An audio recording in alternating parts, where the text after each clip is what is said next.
অদরা গাবড়ে গিয়ে সিটের সাথে নুয়ে রুদ্রকে বলল, আমি বাড়ি যাব। রুদ্র ওকে ছেড়ে দিয়ে গা ছাড়া ভাব নিয়ে বলল, যা, আমাকে বলছিস কেন? আম্মা অদরা ড্যাব ড্যাব চোখে তাকিয়ে বলল, আমি এই রাত্রিবেলায় একা যাব কি করে? কেন, আমাকে গলা চেপে ধরার সময় মনে ছিল না? আমি তো বাড়িতে যাব না, এখানেই থাকবো, তুই গেলে যা। আমি কি কোনো কারণ ছাড়াই আপনার গলা চেপে ধরেছি? মেয়ে ফ্রেন্ড বানিয়েছেন কেন?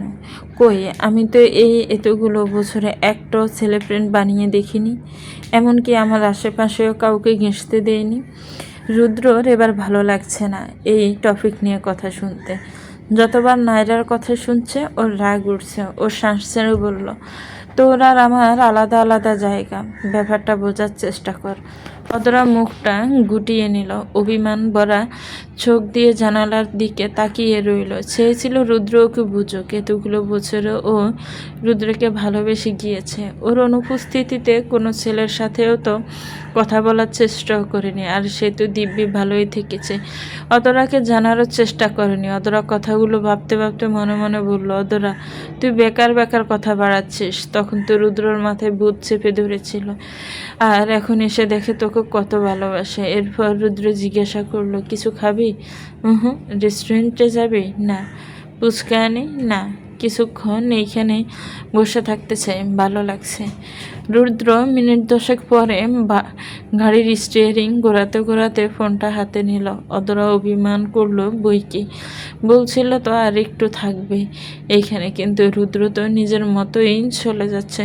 অদরা অভিমান করে একটু ঘুরে বসে জানালার দিকে তাকিয়ে রইল। যেতে যেতে ঘুমিয়েও পড়ল। আকাশের অবস্থা ভালো নয় বলে রুদ্র বাড়িতে চলে এলো। হালকা হালকা বৃষ্টি শুরু হচ্ছে। রুদ্র অতরাকে ডাকতে গিয়েও ডাকলো না। ভালোই ঘুমাচ্ছেন দেখা যায়, ঘুম ভাঙাতেই ইচ্ছে করছে না ওর। এও মনে করলো তার আতঙ্ক এখনও খায়নি, খিদের চোটেই ঘুমাচ্ছে, আর বৃষ্টিও নামছে। বৃষ্টির কারণে রুদ্রর আশা না হলে কি এইখানে থেকে এসে পড়ে। রুদ্র অদরাকে আলগোছে পাজা কোলে তুলে নিল। এরপরে তাড়াতাড়ি ভিতরে ঢুকলো। অদরা ঘুমন্ত মুখশ্রীর দিকে তাকিয়ে মুচকি এসে ড্রয়িং রুমে সোফায় শুয়ে দিয়ে পাশেই বসলো। রুকাইয়া রুম থেকে বেরোলেন। রুদ্র আস্তে আস্তে অদরাকে ডাকলো, এই অদরা, অদরা, অদরা। অদরা চোখ মেলে উঠে বসলো, সাথে সাথে সোজা হয়ে দাঁড়িয়ে রইল। মিনিট 2 ঘুমের রেশ কাটতে স্বাভাবিক হয়ে চলে গেল উপরে। রুদ্র উঠে রুকাইয়াকে বলল, মা ও খায়নি, ওর জন্য খাবার নিয়ে যাও। রুকাইয়া চালাকি করে বললেন, আমি বাপু নিয়ে যেতে পারবো না, তোর বউ তুই নিয়ে যা। ঠিক আছে, খাবার বেড়ে দাও, আমি গাড়িটা রেখে আসছি। রুকাইয়া খাবার বেড়ে দিলেন। রুদ্র এসে প্লেটটা নিয়ে উপরে এলো। রুদ্র হাত মুখ মুছতে মুছতে ওয়াশরুম থেকে বেরোলো। রুদ্র স্লাইড টেবিল খাবার রেখে বলল, খাবার রেখে গেলাম, খেয়ে নি। সদরা এগিয়ে আসতে আসতে রুদ্র চলে গেল। অদরা পেছন থেকে ডেকে বলল, আপনি খাবেন না?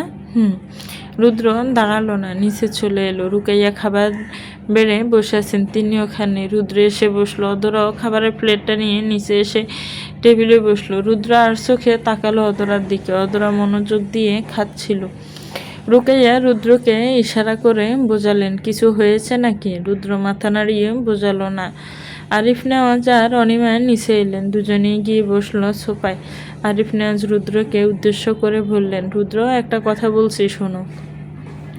রুদ্র পিছন ফিরে বলল, হ্যাঁ বলো। কালকেই দুজনে শপিং শেষ করে ফেলো, আশা করি আর কিছু বলতে হবে না। রুদ্র হেসে বলল, আচ্ছা, বুঝতে পেরেছি, টেনশন নেই, কালকে শপিং শেষ করব ইনশাল্লাহ।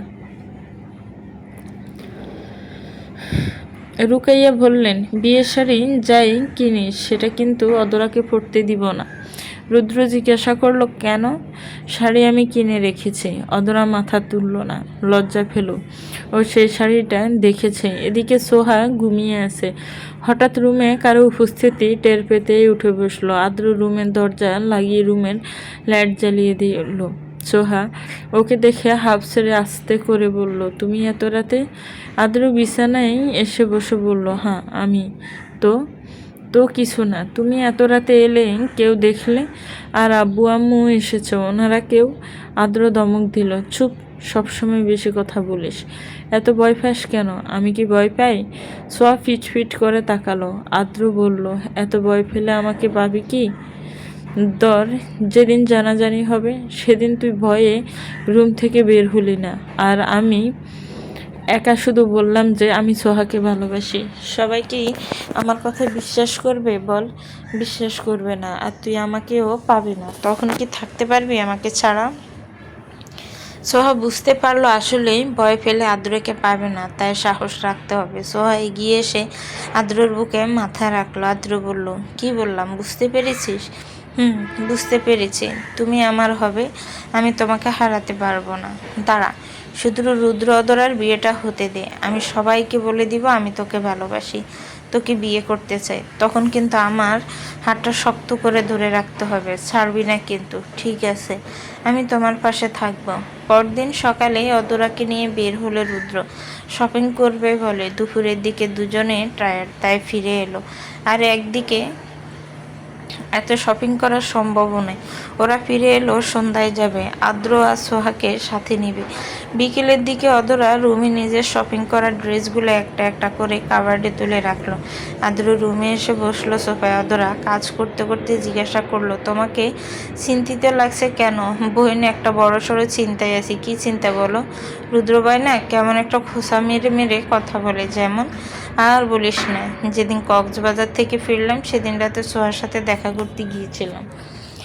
ওর রুম থেকে বের হতে গিয়ে রুদ্র ভাইয়ের সামনে পড়ি। এরপর জিজ্ঞাসা করলে আমি বলেছিলাম যে সোহা পড়া বুঝেনি, পড়া বোঝাতে এসেছে। এরপরে থেকে ভাই এইটা নিয়েই খোসা মেরে কথা বলে। তুই খেয়াল করে দেখিস রুদ্র ভাই কেমন করে বলে। ও এমনি মজা করে তোমার সাথে, মজা করে আর যাই করে, তুই তোর জামাইকে বুঝাস এমন যেন না বলে। অদরা হাতে থাকা জামা রেখে গিয়ে এসে বলল, কি বললে তুমি? অদরা হাত দুটো সামনে এনে পিছেল হেসে বলল, প্লিজ বোন মারিস না, এমনি বলে ফেলেছি, রাগ করলা?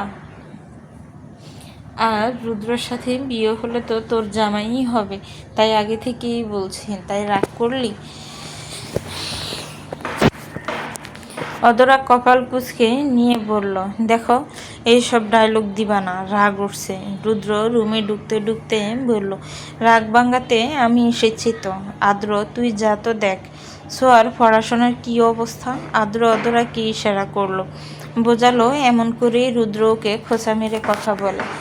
আদ্র উঠে চলে গেল। রুদ্র দরজা লাগিয়ে দিতে দিতে গান ধরল, তুমি দিও না গো বাসর ঘরের বাতি নিবাইয়া, আমি বন্ধ ঘরে অন্ধকারে যাব মরিয়া। তুমি ভয় কেন পাও প্রাণ সজ্জনী আমায় দেখিয়া, তোমায় প্রেম সোহাগে রাখবো আমার প্রেমে জড়াইয়া। অদরার নাক মুখ কুচকি নিয়ে বলল, চি চি চি, আপনি না বিদেশ থেকে পড়াশোনা করে এসেছেন, আর আপনার মুখে কী সব কথা? আল্লাহ এনাকে হেদায়েত দাও। রুদ্র প্রতিবারের মতো এবারও অদরার বিছানায় শুয়ে উপরের দিকে তাকিয়ে বলল, হে আল্লাহ আমাকে একটা বউ দাও, তাহলেই আমি ভালো হয়ে যাব। অদরা এগিয়ে এসে কোমরে হাত রেখে দাঁতে দাঁত চেপে বলল, একটা বউ মানে আমাকে লাগবে না? রুদ্র ডুব গিলে বলল, হ্যাঁ তোকেই তো লাগবে বললাম। কই বললেন? বললেন যে একটা বউ লাগবে। আমার নাম বলেছেন কি? তোর নাম বলতে হবে না, আল্লাহ জানে তুই আমার বউ। অদরা চোখ ছোট ছোট করে তাকিয়ে থেকে আবারও জামা কাপড় হাত দিল। রুদ্র অন্য দিকে ফিরে শুয়ে রইল। এর মাঝে কোনো কথা বলল না, ঘুমের ভান ধরে রইল। অদরা আর কি কি কেনা বাকি সেগুলো লিস্ট করে লিখে রাখলো। সবই কেনা শেষ, এখন শুধু রিসেপশনের দুজনের ম্যাচিং করে ড্রেস কেনা বাকি, আর তার সাথে জুয়েলারি কেনা বাকি। অদরা লিস্টটা রেডি করে রেখে রুদ্রকে ডাকতে এলো, কিন্তু ও ঘুমিয়ে গিয়েছে। অদরা কিছুক্ষণ দাঁড়িয়ে থেকে পাশে এসে বসলো। রুদ্রর মুখ ফানে তাকিয়ে রইল, বিশেষ করে রুদ্রের গোলাপি ঠোঁটটা বেশি নজর কাটছে। অদরা মিটি মিটি হাসছে তা দেখে ছোট্ট করে একটা চুমু দেওয়ারও ইচ্ছে হচ্ছে। অদরা দীর্ঘশ্বাসের একটু এগোলো। পরক্ষণে ভাবল কি করতে যাচ্ছিল, যদি রুদ্র উঠে যায় তাহলে খোঁচা মেরে কথা শোনাবে। এই ভেবে বসে রইল, ভাবলো কপালে একটা চুমু দিবে, তাই একটু এগোলো। রুদ্র পট করে চকটা খুলতে অদরা ঘাবড়ে গেল। তৎক্ষণাৎ উঠে দাঁড়িয়ে আমতা আমতা স্বরে বলল, কি বলুন তো? মশা বসেছিল তাই মারতে চেয়েছিলাম। রুদ্র উঠে বসে বলল, মশা মারতে এসেছিলি নাকি আমাকে একা পেয়ে? এই বলে রুদ্র সাথে সাথে উঠে দাঁড়িয়ে শয়তানি করে বলল, এইবার বুঝেছি তোর মনে কি চলে। আল্লাহ বাঁচিয়েছে, চোখটা খুলেছি, না হলে তো আজকে এই ছেলেটার সাথে কি না কি করতি। অদরা চোখ ছোট ছোট করে তাকিয়ে রইল। রুদ্র মুখ টিপে হাসলো। অদরা রুদ্রের সামনে এসে বলল, এসব কি কথা? হ্যাঁ? রুদ্র অদরাকে কাছে টেনে জড়িয়ে ধরেন, দুগালে হাত রেখে ঠোঁটে ঠোঁট মিশিয়ে দিল। অদরা সরিয়ে নিতে চাইলে রুদ্র ওর হাতটা শক্ত করে ধরে রইল। এমন সময় দরজার সামনে এসে ডাকলেন অনিমা। রুদ্র অদরাকে ছেড়ে দিয়ে বিছানায় এসে উবু হয়ে শুয়ে বলল, কেউ জিজ্ঞাসা করলে বলবি যে টায়ার্ড, তাই ঘুমিয়েছে, আর সন্ধ্যার আগে ডাকবি না, একটু ঘুমাবো। অদরা মনে মনে বলল, আমার ঘরে কেন, কি ভাববে সবাই? অনিমা আবারও ডাকলেন। অদরা দরজা খুলে দিল। অনিমা বললেন, এতক্ষণ লাগে দরজা খুলতে, কি করছিলি? আমার ব্যালকনিতে পড়তে বসেছিলাম, তাই শুনতে পাইনি। আর আস্তে কথা বলো, রুদ্রভাই এই রুমে এসে ঘুমিয়ে পড়েছে। অনিমা এই কথা শুনে বিছানায় তাকালো। রুদ্র উবু হয়ে শুয়ে ঘুমিয়ে আছে। অনিমা ডাকলেন না, হেসে চলে গেলেন। রুদ্র হেসে মনে মনে বলল, বাহ, আমার বউতে দেখি সব দিকেই পারদর্শী, ভালো মতোই হ্যান্ডেল করে নিল। অদরা রুমের দরজায় একটু ছাপিয়ে আয়নার কাছে এসে দাঁড়ালো। রুদ্র শুয়ে আছে সেটা দেখে মুচকি মুচকি এসে রিডিং টেবিলে এসে বসলো। এরপরে ডায়েরিটা বের করে কিছু লিখলো। রুদ্র চোখ পিটপিট করে তাকিয়ে দেখলো। ইচ্ছে করছে ডায়েরিটা পড়তে, কিন্তু ও তো বলেই রেখেছে পার্সোনাল এটা, তবুও আজ একটু হলো পড়বে। রুদ্র উঠে বসে শার্টটা খুলে অদরাকে বলল, অদরা একটু পানি দে না। অদরা ডায়েরিটা রেখে এগিয়ে এসে পানি দিল আর বলল, আপনি দিনের বেলা ঘুমাবেন? তাও খালি গায়ে ঘুমাতে হবে? রুদ্র বাঁকা হেসে বলল, খুব গরম লাগে তোকে ছাড়া, আয় না, তোকে জড়িয়ে ধরে ঘুমাই। অসভ্য লোক, মুখে যদি একটু ভালো কথা আসে, বিয়েটা কর, এরপরে আমি সত্যিই ভালো হয়ে যাব, একদম ইনোসেন্ট স্বামী হয়ে থাকবো, প্রমিস। হয়েছে, চাপা মারা বন্ধ করে এখন ঘুমান। আমার জানা আছে আপনি বিয়ের পরে কতটুকু ইনোসেন্ট থাকবেন। অতটা একটা কাজ করে দে তো, ড্রয়িং রুমে আমার ফোন রেখে এসেছি, ফোনটা নিয়ে আয়। অতটা অবলীলে চলে গেল। আবার তাড়াতাড়ি ফিরে আসতে হবে, কারণ ডায়েরিটা ওভাবেই রেখে গিয়েছে। রুদ্র জটফট উঠে রিডিং টেবিলে গিয়ে ডায়েরিটা খুলল। শুরু থেকে কয়েকটা পাতা পড়ার মাঝে নিজের নাম আর ছবি পেন। রুদ্র অবাকের শেষ প্রান্তে থতমত খেয়ে গেল। না চাইতে কেমন বুকের ভেতরটা মুচুর দিয়ে উঠল। আরও কিছু লেখাও পড়লো, তবে অদরা চলে আসার ভয় পাচ্ছে। রুদ্র তাড়াহুড়ো করে ডায়েরিটা রেখে বিছানায় এলো। অতঃপর আগের মতোই উবু হয়ে শুলো। অদরা তার পরপরই রুমে এসে বলল, ভাইয়া আপনার ফোন তো ড্রয়িং রুমে পেলাম না। রুদ্র থমথমে মুখে বলল, হয়তো রুমে। থাক, লাগবে না, ঘুমাবো। রুমে থেকে এনে দিব? তুই পড়তে বস। অদরা রিডিং টেবিলে এসে বসলো। রুদ্র অন্যদিকে ফিরে শুয়ে রইল। অদরার ডায়েরিতে নিজের ছবি, নিজেকে নিয়ে কত শত কথা লেখা দেখার পর থেকে ওর কেমন একটা অস্থির লাগছে। অদরা জটফট ডায়েরিটা আগের জায়গায় রেখে বই বের করলো, তবে চাবিটা আগের জায়গায় রাখলো না, একটা খাতার ভিতর রেখে বুক সেলফে রাখলো। সন্ধ্যার দিকে রুদ্র ঘুম থেকে উঠে বসলো। অদরা রুমে নেই। রুদ্র দুবার ওকে ডেকে কোনো সাড়া না পেয়ে বিছানা থেকে নেমে শার্টটা পরে বের হলো রুম থেকে। সামনে এসে দাঁড়ালো অদরা। মুখে সেই চিরচেনা হাসি ফুটিয়ে বলল, উঠে গিয়েছেন? এত তাড়াতাড়ি ঘুম শেষ হলো? রুদ্রের কণ্ঠে গম্ভীরতা। এরপরে বলল, রেডি হন, বাহিরে যেতে হবে। অদরা হেসে আবদার সুরে বলল, বলছি বোরকা নাই পড়লাম। রুদ্র ধরা গলায় বলল, তাহলে যাওয়ার কি দরকার? পুরনো কাপড় পরেই থাকিস বিয়ের অনুষ্ঠানে। অদরা রেগে মিনমিন করে বলল, ঠিক আছে, রেডি হচ্ছি। অদরা রুমে ঢুকে রেডি হলো। আদ্র আর সোহাকেও বলা হয়েছে। সোহা রেডি হয়ে এসে আদ্রের রুমে ঢুকলো। আদ্র আয়নার সামনে দাঁড়িয়ে শার্টের বোতাম লাগাচ্ছিল। সোহা এগিয়ে আসতে আদ্র বলল, তোকে একটা কথা বলার ছিল। এসেছিস, ভালোই হয়েছে। হ্যাঁ বলো। শোন, এখন একসাথে বাহিরে যাব, রুদ্রবাইও থাকবি, তুই কিন্তু আমান তারের কাছেও আসবি না। কেন? কেন আবার? দেখিস না ভাইয়া কেমন খোসা মেরে কথা বলে। ঠিক আছে। অধরা রেডি হওয়া আগেই রুদ্র রেডি হয়ে এসে হাজির এসেই অধরাকে তাড়াতাড়ি রেডি হতে বলছে। অধরা রেডি হয়ে রুদ্রের সাথে চলে এলো। সাইড ব্যাগে ফোন নিল না, আর নিলেও দরকার হয় না, টাকা দেওয়ার রুদ্রই দেয়, আর ফোন তো দরকারই হয় না। রুদ্র ড্রাইভ করছে, পাশে আদ্র আর অদরা সোহা ব্যাক সিটে। রুদ্র থেকে থেকে লুকিং গ্লাস অদরার দিকে তাকাচ্ছিল, আবার তখনকার সেই ডায়েরিটার কথা ভাবছিল। এও ভাবছিল অদরার সাথে বড্ড অন্যায় করে ফেলেছে। মেয়েটা যে ভালোবেসে গিয়েছে কখনো কাউকেই বুঝতেই দেয়নি, এমনকি রুদ্রের সাথে কথাও বলার চেষ্টাও করেনি। এভাবে ভালোবাসা যায়? প্রশ্নটা নিজেই নিজেকে করলো রুদ্র। অতঃপর গভীর শ্বাস ছেড়ে অদরার দিকে তাকিয়ে মুচকি আসলো। আগে হয়তো অজান্তেই কষ্ট দিয়ে ফেলেছে অদরাকে, তবে এবার আর কষ্ট দিবে না, বরং সুন্দর একটা সংসার গড়বে। এর কিছুক্ষণ পরে রুদ্র আদ্র সোহাকে শুনিয়ে অদরাকে বলল, অদরা, তোর খালাতো বোন ঝিলিকার জীবনকে আগেও আসতে বলিস, ওরা থাকলে ওরাও মজা পাবে। আর ঝিলিক তো আদ্রকে পছন্দই করে, আর আদ্রও তো বলেছিল বিয়ে করবে, এখন আবার কি হলো আদ্র? সো আদ্রের দিকে তাকালো। আদ্র আমতা আমতা করে বলল, আসলে বাবা বললো তোমার বিয়ের পরে এটা নিয়ে আলোচনা করবে।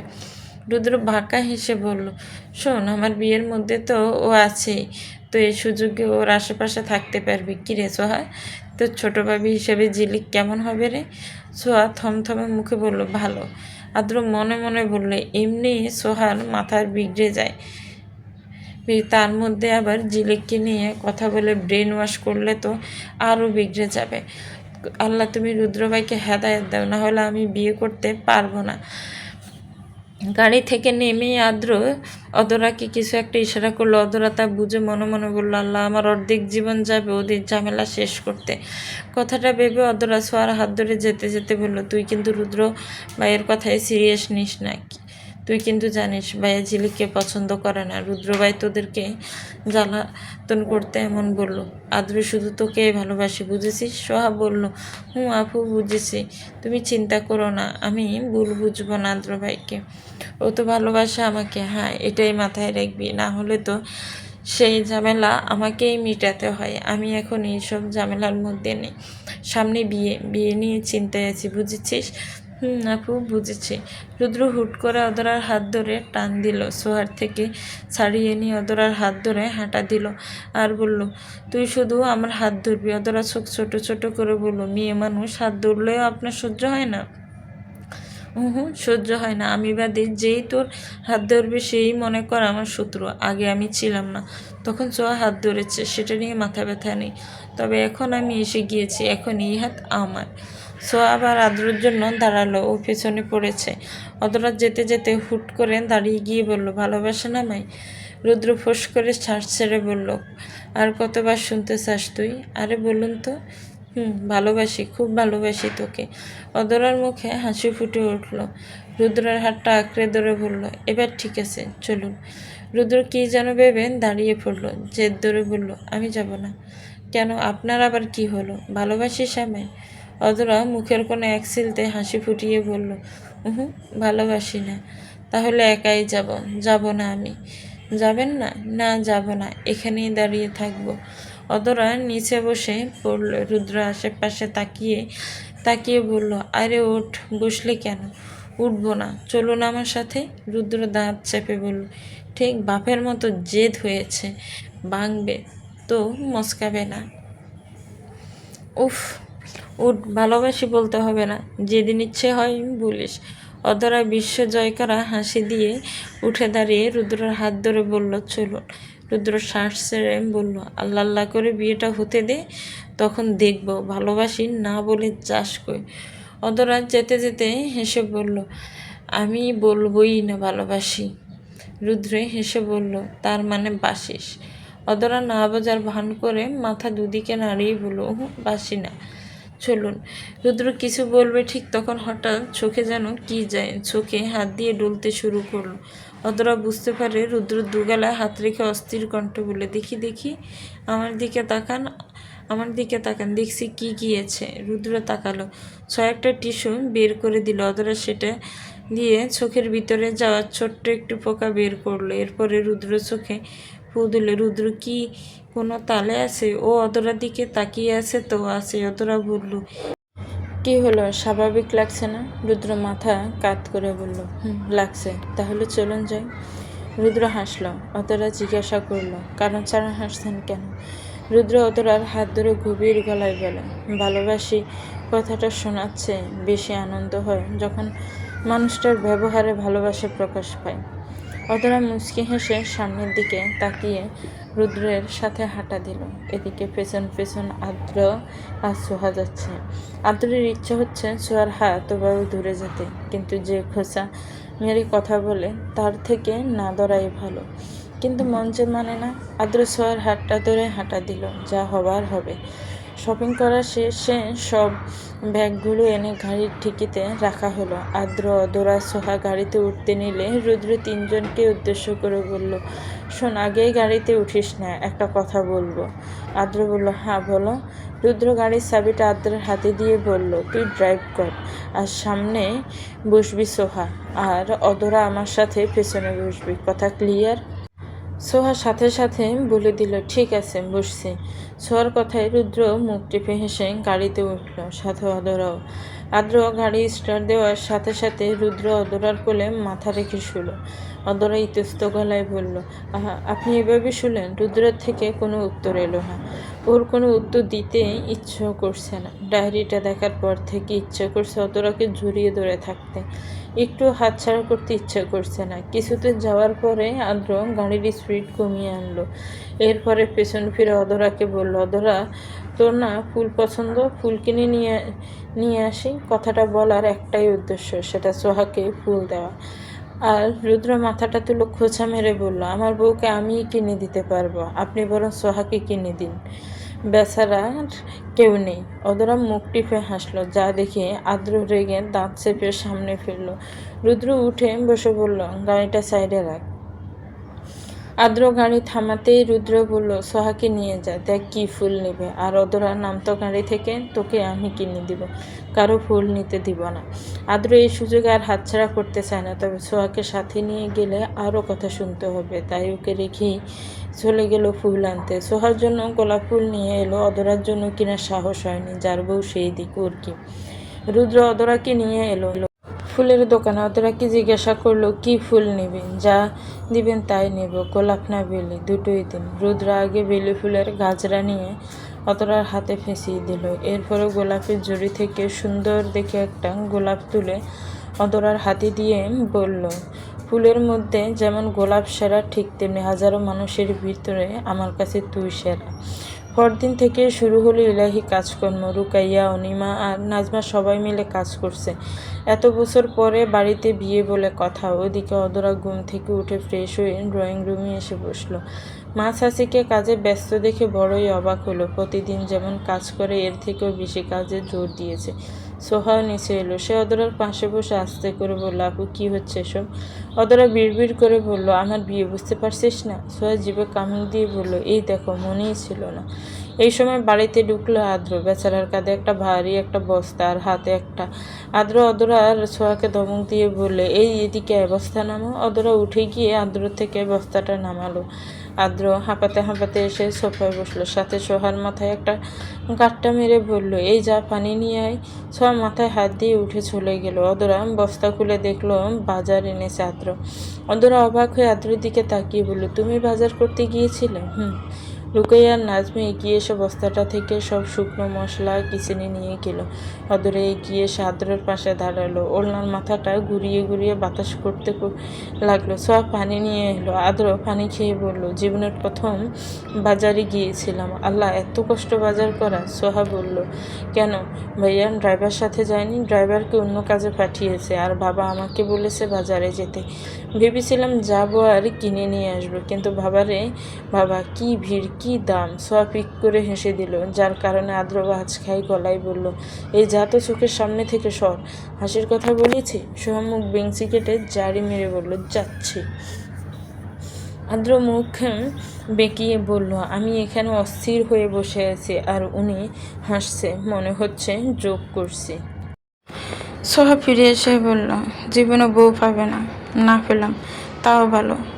ওদের এমন ঝগড়ার মধ্যে অনিমা এলেন কিচেনে থেকে। বললেন, এমন করছিস কেন? কত কাজ চোখে পড়ে না? আদ্র বলল, তোমার মেয়ের বিয়ে, তোমার মেয়েকে দিয়ে কাজ করো।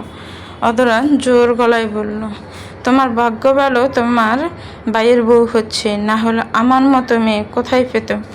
আবার আমাকে কাজ করতে বলছো, তাই না? আদ্র বলল, তোকে কি এখনই বউ করেছে? এখনও তো চাচাতো বোন হয়ে আছিস, সেই হিসাবে চাচাতো ভাইয়ের বিয়ে তো কাজ কর। অধরা নাক মুখ কুচকে বলে উঠল, আসলেই বড় আম্মু দেখো কি বলছে। রুদ্র নিচে নেমে এলো। অনিমা অধরাকে বললেন একসাথে খেয়ে নিতে। আদ্র উঠে চলে এলো রুমে, হাত মুখ ধুয়ে বের হলো। অধরা খাবার বেড়ে দিল। আদ্র খেতে খেতে কিছুটা ক্ষোভ প্রকাশ করে বলল, কতটা আশা নিয়েছিলাম এই মহারানীর শ্বশুরবাড়ি যাব, ভালো মন্দ রান্না করে খাওয়াবে সে, কিন্তু তার হলো কই, বাড়িতেই খেতে হবে। কিচেনে থেকে রুকাইয়া হেসে হেসে বললেন, তুই চিন্তা করিস না, মেয়ের ভাই হয়ে আসিস, তোকে কি খাওয়াতে হয় তা আমরা খাওয়াবো। আদ্র মাথা নাড়ালো, না না, অমন খাওয়া আমার লাগবে না। রুদ্র শয়তানি হেসে বলল, আদ্র বিয়ে তো মাত্র একটা করলাম, আরও 3টা বাকি আছে, তুই সেখানেই যাস, আমার বাকি বউরা তোকে খাওয়াবে। অধরা রক্ত চোখে তাকালো। আদ্র অধরাকে একটু ধাক্কা দিয়ে বলল, দেখ বিয়ের আগেই কি বলছে, আরও বিয়ে করবে বলে। রুদ্র ফিসেল হেসে বলল, এক আতঙ্ক নিয়েই পারি না, আবার আরও মাপ চাই ভাই। এমন সময় রুকাইয়া ডেকে বললেন, এই তোরা গল্প গুজব করা বাদ দিয়ে খেয়ে নে, আর খাওয়া শেষ হলে অধরা ছোঁয়া ডাইনিং টেবিলটা মুছে রাখবে, তাহলে কিচেনের সব কাজ শেষ। রুদ্র আর আদ্র খেয়ে চলে গেল। অধরা ছোঁয়াকে সাথে নিয়ে খেয়ে উঠল। এরপরে দুজনে ডাইনিং টেবিলটা গুছিয়ে দিল। ওদিকে 3জনের কাজ শেষ। ড্রয়িং রুমটা বেশ ঝকঝকে লাগছে। আদ্র নিচে এলো। অধরা ছোঁয়াকে ডেকে নিয়ে গেল ছাদে। এই সকালেই ছাদে অনেক রোদ। দুজনে ছাদে এসে একটা গাছের নিচে দাঁড়ালো। আদ্র বলল, এভাবে দাঁড়িয়ে থাকার জন্য তোদের ডেকেছি? অধরা বলল, তাহলে? অধরা সোহার হাতে দুটো ঝাড়ু দিয়ে বলল, এই ছাদটা ঝাড়ু দে। সোহা রেগে গিয়ে বলল, তুমি পাগল হয়ে গিয়েছ, আমরা ঝাড়ু দিব? অসম্ভব। আদ্র বলল, অসম্ভবকে সম্ভব কর। অধরা এক হাত কোমরে রেখে বলল, পারবো না, এখন রোদে কাজ করলে স্কিন কালো হয়ে যাবে, পরে বিয়ে ছবিতে কালো দেখা যাবে। আদ্র ফিসেল হেসে বলল, চিন্তা করিস না, তুই কালো হলেও আমার ভাইয়ের সাথেই বিয়ে হবে, আর রাশিয়ানদের মতো ফর্সা হলেও আমার ভাইয়ের সাথেই বিয়ে হবে। এমন সময় দুজন মহিলা এলো। আদ্র অধরা সোহার থেকে ঝাড়ুটা নিয়ে বলল, আপনাদের এই ছাদ পরিষ্কার করার জন্যই ডাকা হয়েছে, কাজে লেগে পড়ুন, একটু পরে লোক আসবে সাজাতে। অধরা এগিয়ে এসে আদ্রকে মারতে মারতে বলল, ঠিক বড় ভাইয়ের মতো চাপা মারতে জানো। আদ্র সোহাকে বলল, তোর সামনে আমাকে মারছে, তুই আটকাচ্ছিস না কেন? সোহা মাথা নাড়িয়ে বলল, বেশ করেছে, আরও মারুক। আদ্র তাজ্জব বনে গেল। সোহার দিকে তাকিয়ে বলল, শয়তান, আবার কথা বলতে আসিস, তোর সাথে আমি কথা বলবো না। দুপুরে ড্রয়িং রুমে বসে কথা বলছিলেন আরমান নেওয়াজ, আরিফ নেওয়াজ আর আদনান নেওয়াজ। আরিফ নেওয়াজ বিয়ের কার্ডগুলোতে নাম লিখছেন, একটু পরে এগুলো আত্মীয়দের দিতে যাবেন। এমন সময় সিঁড়ি বেয়ে নিচে নামলো অধরা। খয়েরি রঙের থ্রি-পিস পরেছে আর বেজা চুলগুলো ছেড়ে দিয়েছে। ও খাবার খেয়ে টেবিলে চলে গেল, সাথে সোহা নিচে নেমে এলো। দুজনে খাবার খেয়ে কোনো কথা ছাড়াই আবার উপরে চলে গেল। অধরা রুমে ঢুকতেই দেখলো রুদ্র এসে শুয়ে আছে। অধরা ধীর পায়ে এগিয়ে আসতে আসতে বলল, আপনি কখন এলেন? একটু আগে। কিছু বলবেন? তোকে দেখতে এলাম। আগে তো দিনে 30 বার রুমে যেতিস, তোকে রুম থেকে বের করে দিয়ে কী যে ভুল করেছি এখন বুঝতে পারছি। যাক, তাহলে বুঝতে পারলেন। রুদ্র উঠে বসে বলল, তবে চিন্তা নেই, আর মাত্র 3টা দিন, এরপরে তো বউ করেই রুমে ঢোকাবো, আর 1 সপ্তাহের আগে বের করবো না। অতরা ফট করে বলল, যদি নতুন বউ দেখতে আসে তাহলে? রুদ্র ব্রু কুচকে বলল, যা, তাই বউ দেখাবো নাকি? কাউকে দেখাবো না, আমার বউ মানে আমার বউ। আমি কি লোকের বউ দেখতে গিয়েছি নাকি যে তারা এলে তাদেরকে আমার বউ দেখাবো? তারা ফোঁস করে শ্বাস ছেড়ে বলল, ঠিক আছে, আপনার বউ আপনি যেভাবে রেখে খুশি। সন্ধ্যার দিকে রুদ্র সোহার রুমে ঢুকলো। রুদ্র এগিয়ে আসতে আসতে বলল, কিরে, কি করছিস? আদ্র পড়াতে আসেনি। সোহা উঠে দাঁড়িয়ে বলল, আসলে ভাইয়া কিছু বলবে? আমার সাথে। কোথায়? পলমি। রুদ্র চলে এলো, পেছন পেছন সোহাও এলো। রুদ্র সোহাকে নিয়ে ছাদে এলো, সেখানে আদ্রও ছিল। সোহার মনে কেমন দুঃখ দুঃখ করছে, রুদ্র এখন আবার ওদের দুজনকে নিয়ে কিছু বলবে নাকি এই ভেবে সোহা খানিকটা ঘাবড়ে গেল। রুদ্র সোহার দিকে তাকিয়ে বলল, নার্ভাস হচ্ছিস কেন? তোদেরকে খোঁচা মেরে কথা শোনাতে এখানে ডাকিনি। সোহা শ্বাস ছেড়ে বলল, তাহলে? রুদ্র ওদেরকে চেয়ারে বসতে বলে নিজেও বসে বলল, শোন, তোদেরকে একটা কাজ করতে হবে। আদ্র মাথা নাড়ল। হ্যাঁ বলো। রুদ্র আশেপাশে তাকিয়ে অবলীলেই বলল, শোন, বিয়ের পরে যখন সব রিচুয়াল শেষ করে সবাই আমাদের বাসর ঘরে পাঠাবে, তখন অদরাকে একটা সারপ্রাইজ দিব। এটাতেই তোদের দুজনের হেল্প লাগবে, আর কাউকে জানাতে চাইছি না। আদ্র বলল, হ্যাঁ বলো, যা হেল্প লাগে আমরা করব। রুদ্র মুখ বাঁকিয়ে বলল, তোরা তো আবার অদরাকে কিচ্ছু বুঝিস না, আবার তো বলে দিবি না। সোহা রুদ্রের হাত ধরে বলল, তোমাকে ছুঁয়ে বললাম, অদরা আপুকে বলবো না, তুমি বলো। পরদিন বিকেলবেলা রুদ্র গাড়ি বেরিয়ে গেল, বন্ধুদের আনতে গেল, আর সবাই যে যার কাজে ব্যস্ত। রাত 11টা। ড্রয়িং রুমে বাড়ির বড়রা কথা বলছে, আর শ্রেণীর মাঝে অদরা, ঝিলিক, আদ্র, সোহা, জীবন ওরা বসে আছে। কালকে গায়ে হলুদের প্রিপারেশন নিচ্ছে, আর রুদ্র ওদের বন্ধুদের সাথে বাড়ির বাহিরে আছে। ওরা এতক্ষণ ওখানেই ছিল, আলোচনা শেষ করে বাহিরে গিয়েছে। এদিকে রাত অনেক হয়, রুদ্র ওর বন্ধুদের রুমে যেতে বলে বাড়ির ভেতরে চলে এলো। তখনও অদরা আদ্ররা শ্রেণীতে বসে কথা বলছে, বাড়ির বড়রা শুয়ে পড়েছে। রুদ্র এসে সবার সামনে দাঁড়িয়ে বলল, তোদের চোখে ঘুম নেই? ঝিলিক হেসে বলল, দুলাভাই, আপনার অপেক্ষাই করছিলাম, ভেবেছিলাম আপনাকে একবার দেখে ঘুমাতে যাব। রুদ্র হেসে হেসে বলল, নো এ, আমি মানুষটা বুকিং, তাই কেউ আমার আশায় থাকবেন না। আমি শুধু আমার বইয়ের। সবাই টুকটাক হাসি তামাশা করে যে যার ঘরে চলে এলো। আদ্র সোহার রুমের সামনে দিয়ে যাওয়ার সময় ওর রুমে ঢুকলো। সোহা ওয়াশরুমে ছিল। আদ্র এগিয়ে এসে বলল, সোহা, একটু কথা আছে।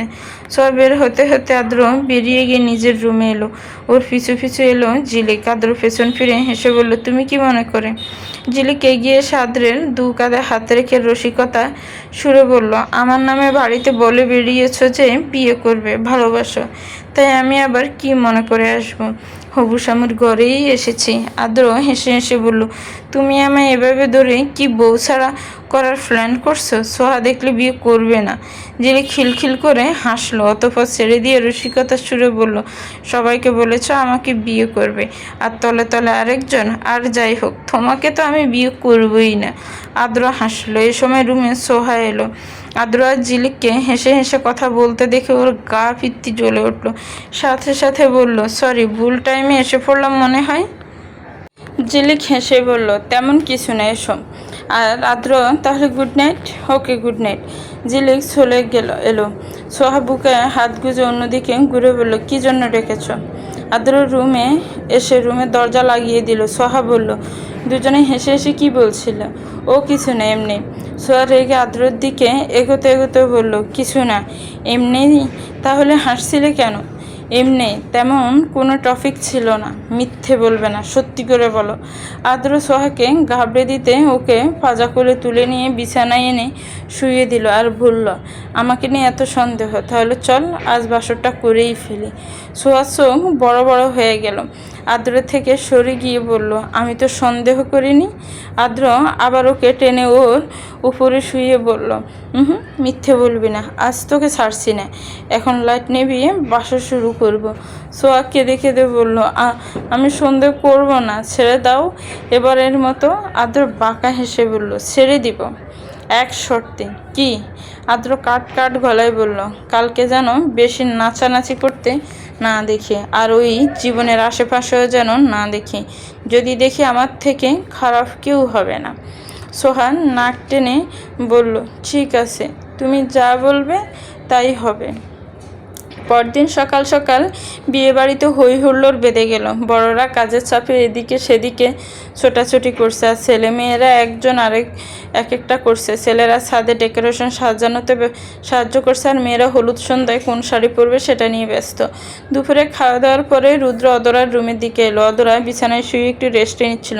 পাশেই ঝিলিক বসেছিল। রুদ্র রুমের দরজার সামনে দাঁড়িয়েছিল। ঝিলিক রুদ্রকে দেখে হেসে হেসে বলল, দুলাভাইয়ের মনে হয় বিয়ে পর্যন্ত ধৈর্য হচ্ছে না।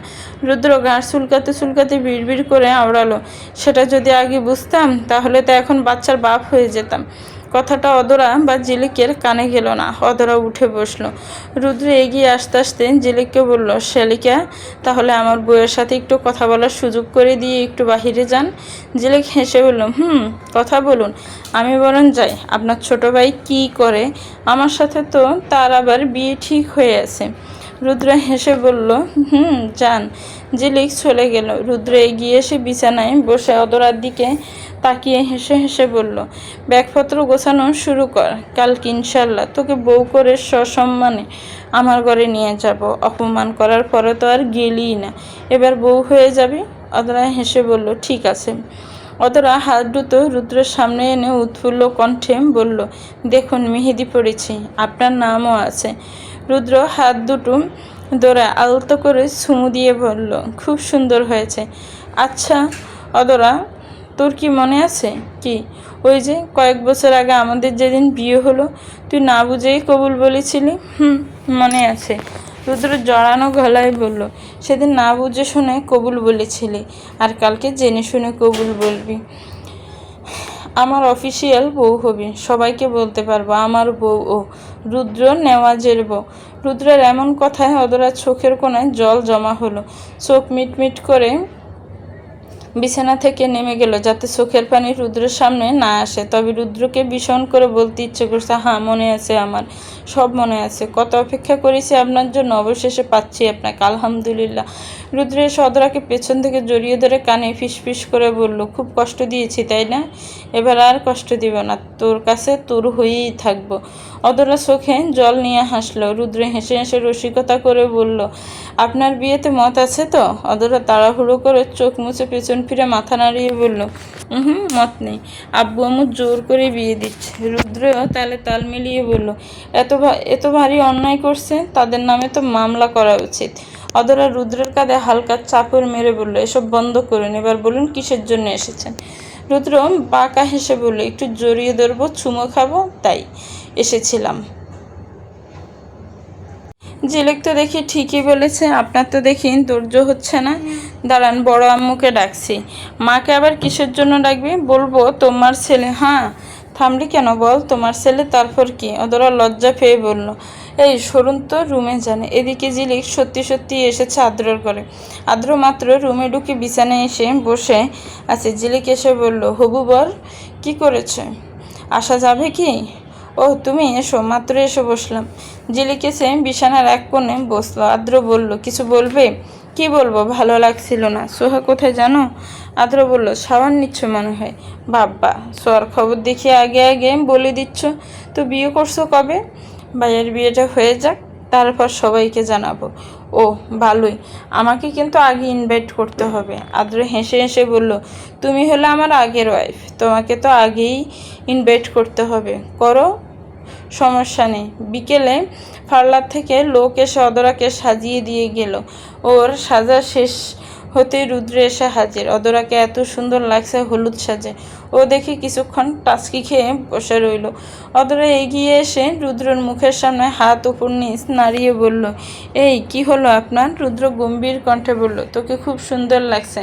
অদরা শয়তানি হেসে বলল, তো বউকে সাজে দেখলেন, কিছু দিলেন না?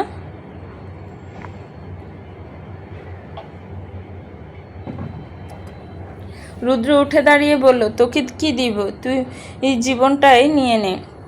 এই বলতে বলতে রুদ্র পাঞ্জাবির পকেট থেকে কিছু 1000 টাকার নোট বের করে অদরার হাতে দিয়ে বলল, আপাতত রাখেন এগুলো, এরপরে ভরপুর টাকা ভালোবাসা সবই পাবেন। অদরা রুদ্রের সাথে কিছুক্ষণ কথা বলে চলে গেল ওর বাবার সাথে কথা বলতে। আরিফ নওয়াজ পাঞ্জাবি পরছেন আর অনিমা চুল বাঁধছেন। অদরা রুমের সামনে দাঁড়িয়ে বলল, আব্বু আসবো? আরিফ নেওয়াজ আর অনিমা দুজনেই অদরার দিকে তাকালেন। আরিফ নেওয়াজ হেসে বললেন, এসো, অনুমতি নিতে না করেছি না। অদরা এগিয়ে এসে আরিফ নেওয়াজের সামনে দাঁড়িয়ে আদুরে গলায় বলল, আব্বু হলুদ সাজে তোমার মেয়েকে কেমন লাগছে? আরিফ নেওয়াজের মুখটা শুকনো হয়ে গেল। অনিমা হেসে বললেন, খুব সুন্দর লাগছে। অদরা গাল ফুলিয়ে বলল, তোমাকে বলিনি, আব্বুকে বলেছি। আরিফ নেওয়াজ অদরার মাথায় হাত রেখে হেসে বললেন, আমার মেয়েকে খুব খুব সুন্দর লাগছে। অতঃপর মেয়ের কপালে চুমু দিলেন। অদরা কথা বলে চলে যেতেই আরিফ নেওয়াজ বিছানায় বসে রইলেন, মুখটা গম্ভীর। অনিমা পাশে বসে বললেন, কি হলো আপনার? আরিফ নেওয়াজ নরম হয়ে বললেন, সত্যি সত্যি মেয়ের বিয়ে হবে তাই না? অনিমা বুঝলেন তার এমন চুপচাপ থাকার মানে। একটাই মেয়ে তার, তাও আবার একটু বকা দেওয়া তো দূরে থাক, মেয়ের উপরে উঁচু গলায় কথাও সে সহ্য করে না। সেই মেয়ের বিয়ে হয়ে যাবে বলে মন খারাপ হওয়াটাই স্বাভাবিক। অনিমা শুনানো টানো গলায় বললেন, মেয়ে মানুষ যখন বিয়ে তো দিতেই হতো। আর মেয়ে কি আমাদের থেকে দূরে থাকবে নাকি? চোখের সামনে আমাদের কাছেই তো থাকবে। আপনি আর মন খারাপ করবেন না, মন খারাপ করলে অদরাও মন খারাপ করবে। কথাটা শুনে আরিফ নেওয়াজ উঠে দাঁড়ালেন, স্বাভাবিক গলায় বললেন, চলো ওদের কাছে যাই।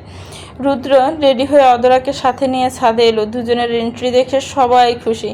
আরমান নেওয়াজ তো মস্করা করে রুকাইয়াকে আস্তে আস্তে বললেন, তোমার ছেলে দেখো, বলেছিল তো আমি বিয়ে করব না, দেশেই যাব না, তোমাদের ভাতিজিকে বিয়ে করব না, দেশে গেলেই তোমাদের ভাতিজির সাথে বিয়ে দিবে। আর এখন দেখো বিয়ের জন্য পাগল, অবশেষে বিয়ে করতে রাজি হয়েছে এবং করছেও। তাহলে জেদ ধরে থাকায় লাভটা হলো কি? রুকাইয়া তাকিয়ে রইলেন, এরপরে বললেন, আল্লাহ ভালো জানে এই ছেলে কার মতো হয়েছে, এখন আবার বাপের মতো মিশুক হচ্ছে। আর আদ্রকে দেখো কবে এসে বলে, বাবা আমি বিয়ে করে ফেলেছি। আরমান নেওয়াজ কপাল কুঁচকে বললেন, ও তো বললই যে ঝিলিককে বিয়ে করবে, বলেছি তো সেটা নিয়ে কথা বলবো। তাহলে আবার এই কথা বলছো কেন? রুকাইয়া জাড়ি মেরে বললেন, বয়স হয়েছে, এখনো চোখ কান খোলা থাকে না। ছেলে কি করছে না করছে জানেন না, দেখেই বলছেন ঝিলিকের সাথে বিয়ের কথা বলবেন। ওর হাবভাব দেখে বুঝতে পারছেন না ও কাকে ভালোবাসে, কাকে বিয়ে করতে চাইছে? কি বলছো? কিছুই তো বুঝতে পারছি না। বুঝতে হবে না, চুপ করে রুদ্র আর অদরাকে দেখেন। রুদ্র অদরা একসাথে ছবি তুলছে আর বাকিরা নিজেদের মতো, আবার বাড়ির বড়রা এসে ওদের সাথে ছবি তুলছে। আরিফ নেওয়াজ এসে রুদ্র অদরার মাঝখানে বসলেন। রুদ্র আস্তে করে বলল, শ্বশুরাব্বু তাহলে ফাইনালি আপনার মেয়েকে বিয়ে করছি? রুদ্র শয়তানি হেসে বলল, তো যৌতুক দিবেন না? আরিফ নেওয়াজ না হেসে পারলেন না, বললেন, যৌতুক চাইছো? দাঁড়াও, পুলিশকে কল করছি, সে এসে যৌতুক বুঝিয়ে দিবে। রুদ্র হাসলো। অনুষ্ঠানের শেষের দিকে সবাই রুদ্র আর অদরাকে মাঝখানে রেখে চারিদিকে ঘুরে ঘুরে নাচানাচি করছে। জীবন ইচ্ছে করে সোহার কাছাকাছি ঘুরছে আর মিটি মিটি হাসছে, যা দেখে আদ্র চোখ পাকিয়ে সোহার দিকে তাকালো। সোহা সেই তালেই নেই। রুদ্র নাচতে নাচতে সোহার হাত ধরে টান দিয়ে ওর সামনে আনলো।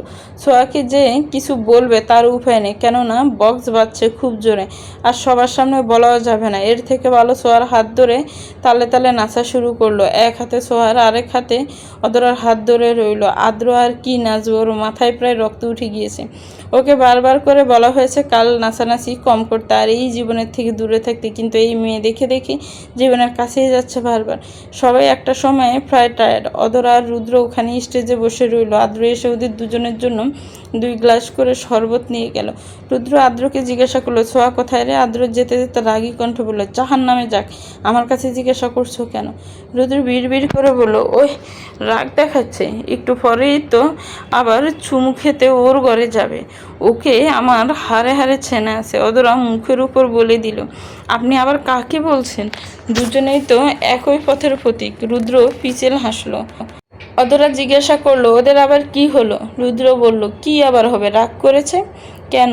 ছোঁয়া নাচার সময় জীবনের সাথী ছিল বলে আদ্র জেলাস হয়ে এমন করছে। ও রুদ্র অদরার কানে কানে বলল, কালকে কি জানিস? অদরা অবলীলেই বলল, কি আবার? কালকে আমাদের বিয়ে। রুদ্র বাঁকা হেসে বলল, এর থেকেও বড় বিষয়, কালকে আমাদের পাশর রাত। অদরা লজ্জা পেয়ে রুদ্রের কাঁধে চাপড় মেরে বলল, সরুন, বিয়ের আগে কাছে আসবেন না তো, না হলে বিয়ে করব না আপনাকে। রুদ্র ভয় পাওয়ার ভঙ্গিতে বলল, এমা তাই বিশ্বাস করবে কেউ? এই বলে পরপর গাছাড়া ভাব নিয়ে ফেলেন, তুই বললেই কি আর না বললেই কি, বিয়ে আমার সাথে আগেও হয়েছে আর এখনও হবে ইনশাল্লাহ। রুদ্র অদরাকে সাথে নিয়ে নিচে এলো। অদরাকে রুমে রেখে নিজেও রুমে চলে গেল। এরপরে অদরার রুমে এলো ঝিলিক। ঝিলিক রুমের দরজা লাগিয়ে দিয়ে শাড়ি খুলতে খুলতে অদরাকে বলল, এই তুই শীতের মধ্যে বিয়ে করতে পারলি না, এই গরমে বিয়ে করতে হলো, শাড়ি পরে কি থাকা যায়? অদরা কোমরে হাত রেখে বলল, এটা তো দুলাভাইকে গিয়ে বল। তারই তো দোষ, সে গরমে বিয়ে করতে গেল কেন? ঝিলিক হাসতে হাসতে অদরার কাবার্ড খুলে এক সেট টু পিস বের করে ওয়াশরুমে ঢুকলো। এরপরে ফ্রেশ হয়ে বের হয়ে ফোন স্ক্রল করতে করতে বিছানায় এসে শুলো। অদরা ড্রেস চেঞ্জ করে ফ্রেশ হয়ে নিল। ঝিলিক বলল, অদরা তোর ফোন কোথায় রে? অদরা মনে করে বলল, আমার ফোন কোথায় যে? ও হ্যাঁ, রুদ্র ভাইয়ের কাছে, নাচানাচির সময় যে নিয়ে পকেটে রেখেছিল। ঝিলিক বিছানায় থেকে নেমে বলল, দাঁড়া নিয়ে আসছি, তোর ফোনটা দরকার, ছবি তুলেছি, সেগুলো নিব। ঠিক আছে, যা নিয়ে আয়। ঝিলিক দরজা খুলে বেরিয়ে গেল। রুদ্র ঘরের সামনে এসে বলল, দুলাভাই আসবো? ভিতরে থেকে রুদ্র বলল, হ্যাঁ এসো, দরজা খোলাই আছে। ঝিলিক রুমে এসে বলল, ভাইয়া অদরার ফোনটা নাকি আপনার কাছে, একটু দিন তো, ছবিগুলো আমার ফোনে পাঠাবো। দেখো সোফায় রেখেছি ফোন। ঝিলিক ফোনটা নিয়ে বের হলো। সামনেই আবার সোহার রুমে ঢুকলো। সোহা বসে আছে। ঝিলিক বলল, সোহা চলো অদরার রুমে আজ একসাথে থাকি, আর এরপরে তো একসাথে থাকা হয়ে উঠবে না। সোহা উঠে দাঁড়িয়ে বালিশটা নিয়ে বলল, ঠিক বলেছে, চলো। দুজনের রুম থেকে বের হলো, চলে এলো অদরার রুমে। তিনজনেই শুয়ে পড়লো। অদরা মাঝখানে শুয়েছে, আর দুপাশে দুজন, তিনজনে আবার ভালো গল্প করছে। হঠাৎ দরজায় কেউ চাপড় মারে। অদরা ঝিলিককে বলল, দেখতে কে এসেছে। ঝিলিক বিছানা থেকে নেমে ওড়নাটা ঠিক করে দরজা খুলে দিল। আদ্র বলল, অদরা কই? শুয়ে আছে। আদ্র একটা ব্যাগ এগিয়ে দিয়ে বলল, এটাই কিছু জিনিস আছে, অদরাকে দিও। ঝিলিক বলল, আরে এসো না, আমরা ঘুমাইনি, তুমিই দিয়ে যাও। আদ্র ভিতরে ঢুকলো। ছোঁয়া ফট করে উঠে বসলো। এরপরে আদ্র ব্যাগটা অদরাকে দিয়ে বলল, এগুলো মা দিতে বলেছিল, আমারই মনে ছিল না, আর বাদ বাকিগুলো কালকে সকালে। ঠিক আছে। আদ্র ছোঁয়ার দিকে এক পলক তাকিয়ে ওকে জেলাস ফিল করাতে ঝিলিককে বলল, তো ম্যাডাম দরজাটা লাগিয়ে ঘুমিয়ে পড়েন। আদ্র চলে গেল। ঝিলিক হেসে দরজা লাগাতে যাবে, ঠিক তখন আদ্র একটু জোরে ঝিলিককে ডাকে, শোনো তো, কথা আছে। ঝিলিক বেরিয়ে গেল। সোহা অদরাকে বলল, এটা কি হলো আপু? অদরা ফুস করে শ্বাস ছেড়ে বলল, আমি এর মধ্যে নেই বোন, আমার বিয়ে কালকে, আর এসব নিয়ে চিন্তা করিস না। ঝিলিক এসে দরজাটা বন্ধ করে বিছানায় এলো। সোহা ঝিলিকের দিকে তাকিয়ে কিছু একটা বলতে নিয়ে কথাটা গিলে অদরাকে ধরে শুয়ে পড়ল। পরদিন সকালবেলা সবাই সকালের খাবার খেয়ে ড্রয়িং রুমেই গোল হয়ে বসে কথা বলছিল। বাড়ির বড় থেকে ছোট সবাই ছিল। যেহেতু ছেলে মেয়ের বাড়ি একটাই, তাই রিসেপশন তারা কেউ করবেন না, আজই লোকদের খাওয়ানো হবে।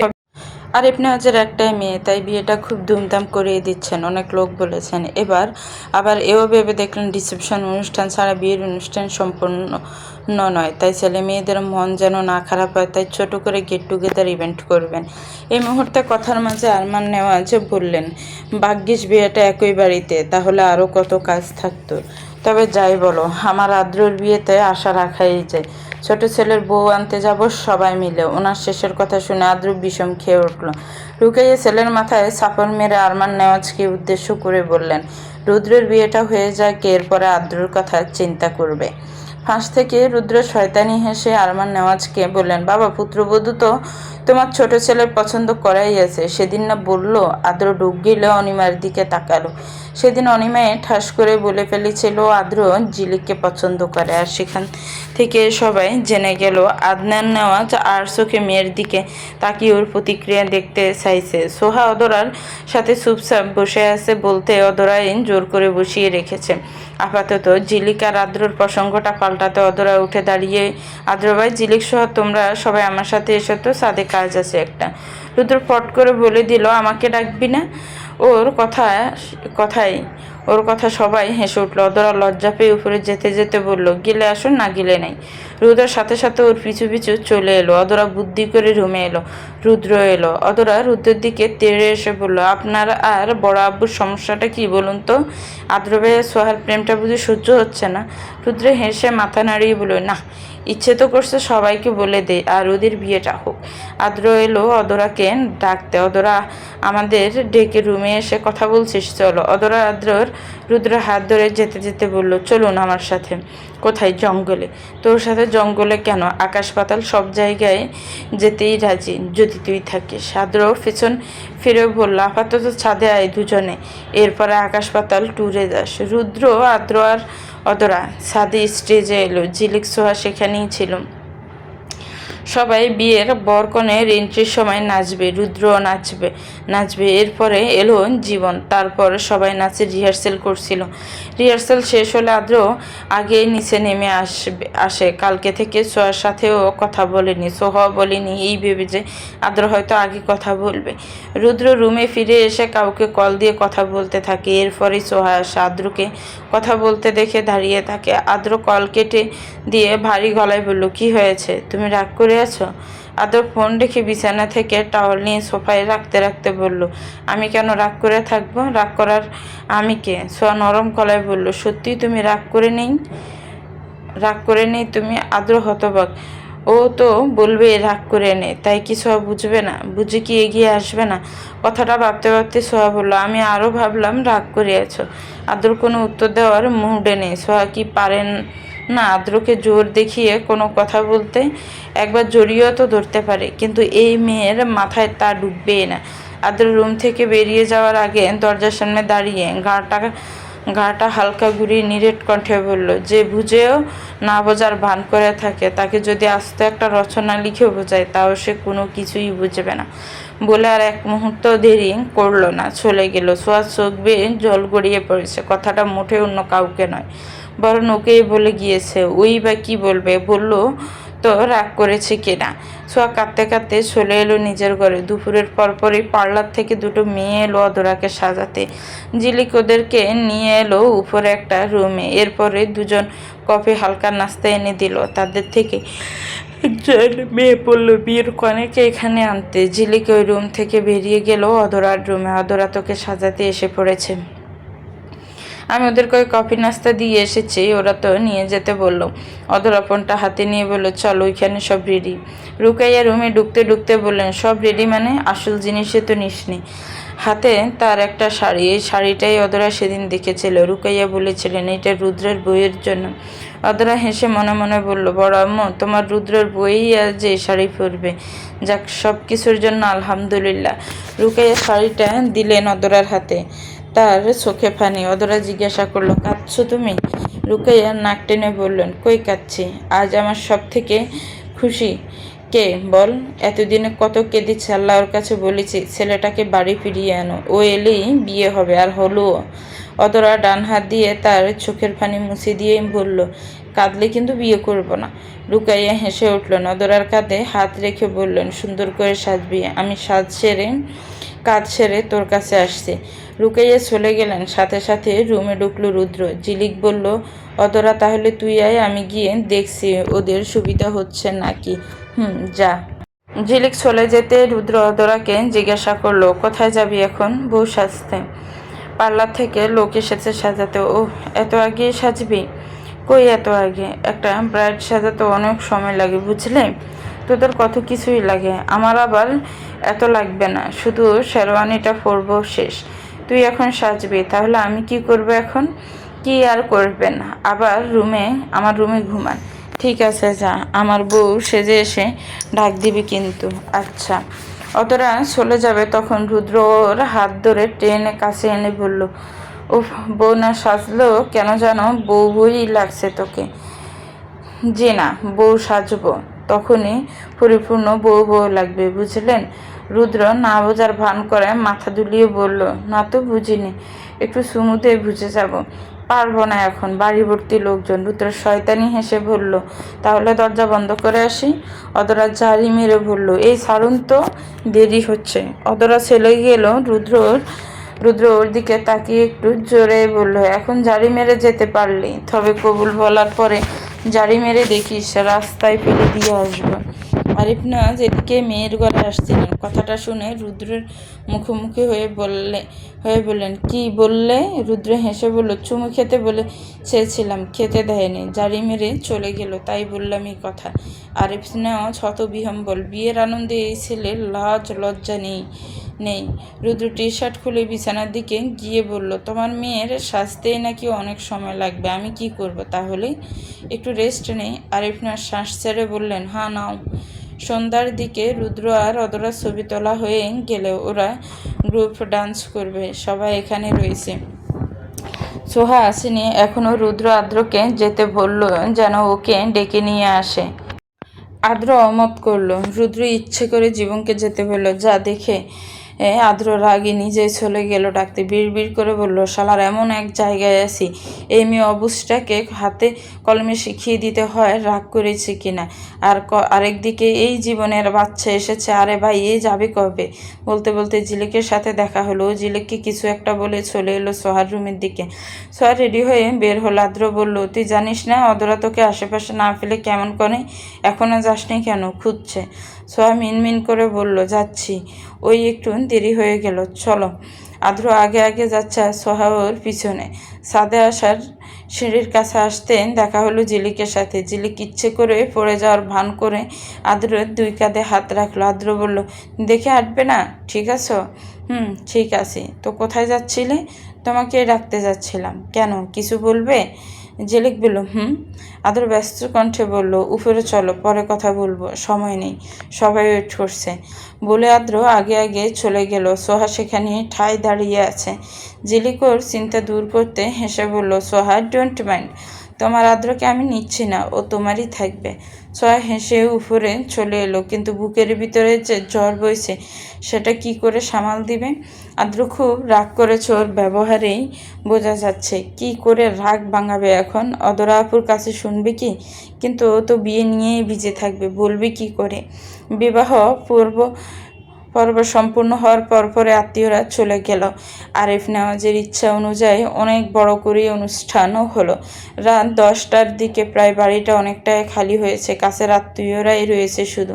রাত 10টা, আরিফ নেওয়াজ ড্রয়িং রুমে বসে আছেন একা। মনটা শুধু থেকে থেকে গভীর শ্বাস ছাড়ছেন। বাড়ির বাহিরে সবাই। প্রথমে অনিমা, আরমান নেওয়াজ, আদনান নেওয়াজ আর আদ্র এলো। অনিমা আরিফ নেওয়াজকে দেখে এগিয়ে এসে পাশে বসলেন। আদ্র এসে বলল, অদরার জন্য মন খারাপ করছো? মন খারাপ করো না, ও তো আমাদের সাথেই থাকবে। দূরে তো বিয়ে দাওনি? আরিফ নেওয়াজ ভারী শ্বাস ছেড়ে বললেন, সামনে তো থাকবেই, তবুও থেকে থেকে মনে হচ্ছে মেয়েটাকে পর করে দিলাম। আদ্র হেসে বলল, কই পর করে দিলে? তোমার বাড়িতে, তোমার সামনেই তো থাকবে। শুধু অনুষ্ঠান করে কবুল বলল ওরা। মন খারাপ করো না, না হলে অদরাও মন খারাপ করবে। আর ধরে নাও মেয়ে তোমারই ঘরে আছে, রুদ্রভাই ঘর জামাই। ওর কথা আরিফ নেওয়াজ হাসলেন। আরমান নেওয়াজ বললেন, আদ্র ঠিকই বলেছে। এরপরে বাড়িতে ঢুকলো রুদ্র, অদরা সহ বাড়ির বাকি সবাই। আদ্র সবার সামনে অদরাকে বলল, তুই এখন থেকে আমায় মারতে পারবি না, আমি এখন থেকে তোর দেবর লাগি, একটু সম্মান দিয়ে কথা বলিস। আদনান নেওয়াজ ফুস করে শ্বাস ছেড়ে বললেন, আদ্র বাপ, তুই যেহেতু বললি তুই অদরার দেবর, সেহেতু অদরা তোকে এখন বোন হয়ে না, বড় বাবি হয়ে দিন রাত মারবে। আর তুই দেবর হয়ে কি ভাবির গায়ে হাত তুলতে পারবি? যদি তুলিস, উল্টো তোকেই রুদ্র অদরা ধরে মারবে। ওনার কথায় বাড়ির বাকি সবাই হাসলেন। কথাটা ভুল বলেননি, যথেষ্ট যুক্তি দিয়ে বলেছেন। আদ্র হতাশ হয়ে বসে অদরার দিকে তাকালো। অদরা শয়তানি হাসছে। আদ্র, জীবন, ঝিলিক, সোহা আর রুদ্র, দুই বন্ধু, মোট 6 জন। এরা সবাই মিলে রুদ্র ঘরের সামনে দাঁড়িয়ে আছে। রুকাইয়া এলেন রুদ্র আর অদরাকে সাথে নিয়ে। রুকাইয়াকে আর ভিতরে যেতে দিল না কেউ, ওখানে থেকে পাঠিয়ে দিল। তিনিও চলে এলেন। ছোটদের মাঝে থেকে তিনি আর কি করবেন, ওরা আনন্দ করুক। রুদ্র ওদের সামনে দাঁড়িয়ে বলল, তো কত টাকা দিলে যেতে দিবেন আপনারা? ঝিলিক বলল, বাহ, দুলাভাইকে আর বলতে হলো না, উনি বুঝেই নিল। তো দুলাভাই, বেশি টাকা চাইছি না, বিয়ে যেহেতু ধুমধাম করেই হলো, সেহেতু আমরাও ধুমধাম করেই ভিআইপিভাবে বাসরঘর সাজিয়েছে, টাকা দিবেন 80,000। রুদ্র অবাক কণ্ঠে বলল, 80,000? একটু কম নিলে হতো না? আদ্র ভাবুক গলায় বলল, কম? আমরা আছি 6 জন, 10,000 করে দাও। রুদ্র ফটাফট মানিব্যাগ খুলে 10,000 টাকা বের করে দিয়ে বলল, এই যে টাকা, এবার ভিতরে যাই। ঝিলিক টাকা নিয়ে বলল, দুলাভাই 10,000 কেন? রুদ্র না বাজার ভান করে বলল, আদ্রই না বললো 10,000। আদ্র বলল, না ভাই, জন প্রতি 10,000 করে চাইছি, অনেক টাকা ঢেলেছি এই বাসরঘর সাজাতে, শুধু 10,000-এ লস হয়ে যাবে, জন প্রতি 10,000 লাগবে। রুদ্রর কাছে আর ক্যাশ নেই, রুমে আছি, কিন্তু রুমে যেতে দিবে না। রুদ্র বুদ্ধি করে ফোনটা বের করে একে একে সবার বিকাশ নাম্বার নিয়ে 10,000 টাকা পাঠিয়ে দিল। ঝিলিক ক্যাশ 10,000 টাকা রুদ্রকে ফিরিয়ে দিতে নিলে রুদ্র বলে, এটা তোমরা নিয়ে পার্টি করা। ওরা সবাই রুমের দরজা ছেড়ে রুমের ভিতরে ঢুকলো। রুদ্র আর অদরাকে যেতে বলল। ঝিলিক আদ্ররা রুমের ভিতরে থেকেই ওদের দিকে গোলাপের পাপড়ি ছিটিয়ে শুভেচ্ছা জানালো। রুদ্র অদ্ররার হাত ধরে রুমে ঢুকলো। রুদ্র যে চাচাতো বোনকে অপমান করে বের করে দিয়েছিল, আজ তাকে সত্যিই বউ করে সসম্মানের সাথে গড়ে তুলল। রুদ্র আর দেরি করলো না, সাথে সাথে সবার উদ্দেশ্যে বলল, এত তোমরা এখন বের হও, আমরা সবাই ঘুমাবো। রুদ্রর বন্ধু সাদিক বলল, যাবোই তো, তোদের বাসর রাতে আমরা থেকে কি করব? আর তুই যে ঘুমাবি এরকম মিথ্যা বলিস না। তুই ঘুমাবি না কি করবি তা আমাদের জানা আছে। রুদ্র বাঁকা হেসে বলল, তোদের যখন জানা আছে তাহলে যা। ঝিলিক হেসে বলল, আমি বলি না দুলাভাইয়ের ধৈর্য নেই, এই তার আরেকটা প্রমাণ। আদ্র সবার উদ্দেশ্যে বলল, তা স্বচক্ষেই দেখেছি। এখন সবাই চলো, আমরা পার্টি দিব, সবাই বের হয়ে আসবে। ঠিক তখন সাদিক বলল, বন্ধু বেস্ট অফ লাক, তোদের জন্য রাতটা আরও বড় হোক। সকাল 10টার আগে যেন কারো ঘুম না ভাঙে। অধরার কান দিয়ে ধোঁয়া বের হচ্ছে। লজ্জায় রুদ্র পেছনে দাঁড়িয়ে আছে। অতঃপর সবাই চলে গেলে রুদ্র দরজা লাগিয়ে দিয়ে ব্যালকনির দরজা খুলে ভিতরে কেউ আছে কিনা দেখে, আবার লাগিয়ে আবার ওয়াশরুম গিয়ে দরজা খুলে ভিতরে দেখে কেউ আছে কিনা। অদরা জিজ্ঞাসা করলো, কি কিছু খুঁজছেন নাকি? আরে না, দেখছি আবার কেউ রয়ে গেল নাকি। অদরা এর মানে বুঝতে পেরে লজ্জায় আর কিছু বললো না। লাগেজ খুলে 3 পিস বের করে দাঁড়াতে রুদ্র জিজ্ঞাসা করলো, কি করবি এই জামা কাপড়? কেন পরবো? 3 পিস না, শাড়ি পর। অদরা 3 পিস রেখে শাড়ি বের করছে। রুদ্র ওর দিকে তাকিয়ে কাঠ গলায় বলল, এখানে আমার সাথে বিয়ে হয়েছে, আমি তোর স্বামী, আমি যা বলবো তাই পরতে হবে। সামনে যতক্ষণ থাকবি ততক্ষণ শাড়ি পরেই থাকতে হবে, আর যখন অফিসে থাকবো তখন 3 পিস পরিস, সমস্যা নেই। অদরা বিশ্বজয় করা হাসি দিয়ে বলল, ঠিক আছে তাই হবে। এমনিও আমার শাড়ি পছন্দ, তবে আমার সমস্যা নেই। আপনার সামনে যতক্ষণ থাকবো শাড়ি পরে থাকবো, আর আপনি অফিসে থাকতে এমন বাড়িতে 3 পিসই পরবো। রুদ্র এগিয়ে এসে বলল, শোন আরেকটা কথা, এখন থেকে শাড়ি অর্ডার করলে আমার নাম্বার দিস, মেজো আব্বুর নাম্বার দিস না, না হলে আমি লজ্জায় পড়ে যাব। অদর ওয়াশরুমের দিকে যেতে যেতে বলল, আচ্ছা তাই দিব, তবে ডেলিভারি ম্যান যখন তখন কল দিলে আসতে হবে। রুদ্র হেসে বলল, বউ যখন আমার তখন আসতেই হবে, সে খুশি থাকলেই আমি খুশি, তাকে কষ্টে রাখলে তো আবার তার বাবা নামের আতঙ্ক আমার খুশি চাঙ্গে উঠাবে। অদরা ওয়াশরুমের দরজা একটুখানি খুলে উকি দিয়ে বলল, কি বললেন আপনি? রুদ্র ফিসেল হেসে বলল, আই লাভ ইউ বললাম, শুনিসনি নাকি? শুনলাম মাত্র। অদরা ওয়াশরুমের দরজা লাগিয়ে দিল। রুদ্র স্কাই ব্লু রঙের টি শার্ট আর কালো প্যান্ট বের করে বিছানায় রাখলো। পাক্কা আধ ঘন্টা পরে অধরা বের হলো, গোলাপি রঙের একটা শাড়ি পরে, আর বিয়ের শাড়ি চুড়ি গহনা এনে সোফায় রাখলো। রুদ্র আশ্রমে ঢুকলো, ফ্রেশ হবে কি, একেবারে শাওয়ার নিয়ে শার্ট প্যান্ট পরেই বের হলো। চুলগুলো ভেজা, ও কিছু একটা ভেবে বিছানায় এসে বসলো। অধরা এগিয়ে এসে বলল, চুল মুছবেন না নাকি? রুদ্র যেন এই প্রশ্নের অপেক্ষাতেই ছিল। সাথে সাথে হাতের টাওয়ালটা ওর দিকে এগিয়ে দিয়ে বলল, মুছে দেয়। অধরা টাওয়াল নিয়ে আরও এক কদম এগিয়ে রুদ্রের চুল মুছে দিতে শুরু করলো। রুদ্র দুহাত দিয়ে অধরার কোমর ধরে নিজের একেবারে কাছে এনে দাঁড় করালো। এরপর অধরাকে জড়িয়ে ধরে বলল, দাঁড়িয়ে থাকলে কি মুছতে পারবি? কাছে আসতে হবে তো। অধরা মুচকি হেসে আশেপাশে তাকালো। রুদ্রর ছাউনি দেখে বলল, লজ্জা পাওয়া তো কেবল শুরু, আরও কত কিছুই না হবে। অধরা মুচকি এসে চুল মুছে দিয়ে টাওয়ালটা সোফায় রাখতে গেল, আর গয়নাগুলো একটা বক্সে রেখে কাভার্ডে রাখছে। এদিকে রুদ্র সাইড টেবিল থেকে ফোনটা নিলেন, দেখতে পায় গ্লাসে দুধ রাখা। অবশ্য রুদ্র বুঝতে পারছি কিসের জন্য এটা। বাসর রাত বলে কথা, এগুলো থাকবে। দুধের গ্লাসের পাশে একটা ছোট্ট কাগজ, সেখানে লেখা, স্বামী স্ত্রী দুজনে ভাগাভাগি করে খাবেন, ইতি সিঙ্গেল জনগণ। রুদ্র মুচকি এসে কাগজটা পাশেই রাখলো। অধরা ওর দিকে এগিয়ে আসতে বলল, অধরা দুধটা কিসের জানিস? একটা কাগজে লিখে দিয়েছে আমাদের ভাগাভাগি করে খেতে হবে। অধরা লজ্জা পেয়ে বলল, আমি দুধ খাই না, আপনি খান। রুদ্র শয়তানি হেসে বলল, না বাবা, আমি আজ রাতে কিচ্ছু খাবো না। যদি এই দুধের মধ্যে কিছু মিশিয়ে দিয়ে থাকে আর আমি অজ্ঞান হয়ে গেলাম, তখন আমার বাসর করা হবে না। অতরা মুচকি হেসে বিছানায় থেকে ফুলের পাপড়িগুলো সরিয়ে মাঝখানে বসলো। রুদ্র হেসে ওর কোলে মাথা রেখে শুলো। আবার মিনিট দুই যেতে উঠে বসলো অদরার মুখোমুখি। ফলকহীন দৃষ্টিতে অতরাকে দেখছে। অদরা ওর এভাবে তাকিয়ে থাকা দেখে আফসোস আশপাশ করলো। রুদ্র অদরার আঁচল দিয়ে ওর মাথায় গোমটা দিয়ে বলল, এখন রুদ্র নেওয়াজের বউ লাগছে। অদরা মাথা নিচু করে মুচকি মুচকি হাসছে। রুদ্র অদরার দু গালে হাত রেখে আরও এগিয়ে এসে ঠোঁটে ঠোঁট মিশিয়ে নিল। অদরা আর আটকালো না। আটকানোর মতো কোনো বাহানাই নেই। আজ ও ওর নামেই কবুল বলেছে। এখন থেকে রুদ্রর অর্ধাঙ্গিনীও। এদিকে আদ্ররা পার্টি বলতে সাদি স্টেজে বসে cold drinks, cake, chips, chocolate আরও অনেক কিছুই মিলে ঝিলে খেলো। রাত প্রায় 12টার ঊর্ধ্বে। সাদিক আদ্রকে কানে কানে কিছু একটা বলতেও হাসলো। এর ফলে সাদিক জীবনে একইভাবে বলল। জীবন মাথা নাড়িয়ে বোঝালো, ঠিক আছে, সমস্যা নেই।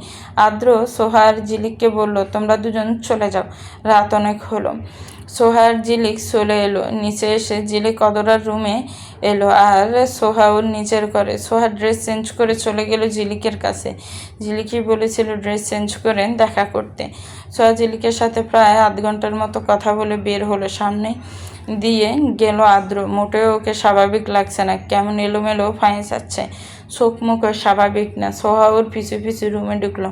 আদ্রর মাথার কিচ্ছু ঠিক নেই। রুমে ঢুকে ঠুসঠাস করে বিছানায় শুয়ে পড়লো। সোহা দরজাটা চাপিয়ে দিয়ে এগিয়ে এসে বলল, তোমাকে এমন লাগছে কেন? আদ্র কিছু বলতে যাবে, ঠিক তখন ওর গা গুলিয়ে উঠলো। সাথে সাথে উঠে ওয়াশরুমে চলে গেল। শেষে বমি করে দিল। সোহা চিন্তিত হয়ে এগিয়ে এসে ওকে ধরলো। আদ্র চোখে মুখে পানি দিয়ে টলমল পায়ে বের হয়ে এসে বিছানায় শুলো। খুব জোরে জোরে শ্বাস ছাড়ছে। সোহার অবস্থা দেখে কেঁদে দিয়েছে। ওর শার্টটাও নষ্ট হয়ে গিয়েছে। সোহা ওর শার্টে বোতাম খুলে দিয়ে বুকে হাত দিয়ে বললে, এই তোমার কি খারাপ লাগছে? এমন করছো কেন? বড় আম্মুকে ডাকবো? দেখি, তাকাও আমার, দেখি কি হয়েছে। আদ্রর কেমন একটা লাগছে। ও পানির দিকে হাত ইশারা করে বলল, পানি দে। সোয়া পানির গ্লাস এনে দিয়ে বলল, এই নাও।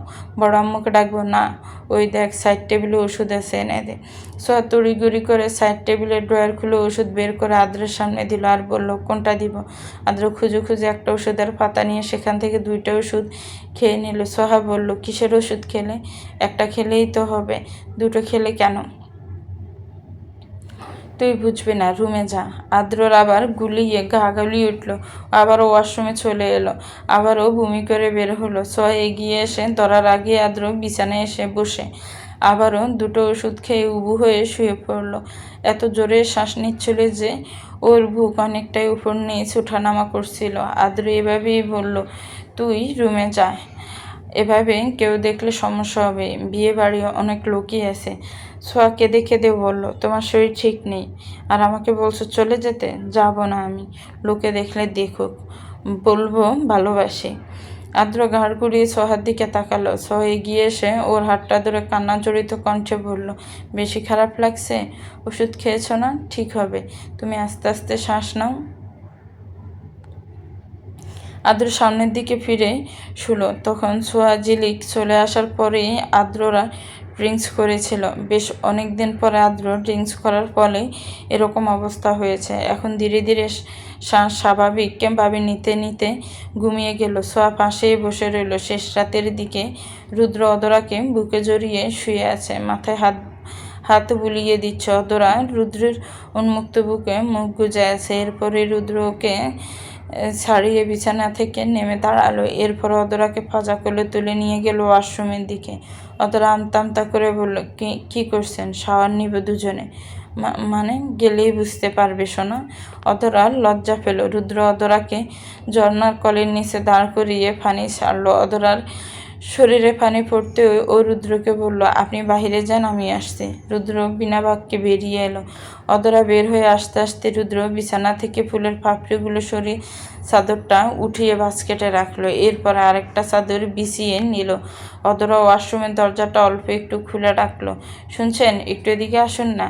রুদ্র এগিয়ে গেল। বলো। বলছে, লাগেজ থেকে আমার জামা কাপড় বের করে দিন না। দিচ্ছে, একটু দাঁড়াও। রুদ্র অধরার লাগেজ কি নেবে বুঝতে পারলো না, তাই বড় টাওয়ালটা নিয়ে ওয়াশরুমের কাছে এসে বলল, আপাতত তুমি টাওয়াল পরে বের হও, এরপরে কি পরবে বের করো, আমি ঠিক পাচ্ছি না কি কি দিব।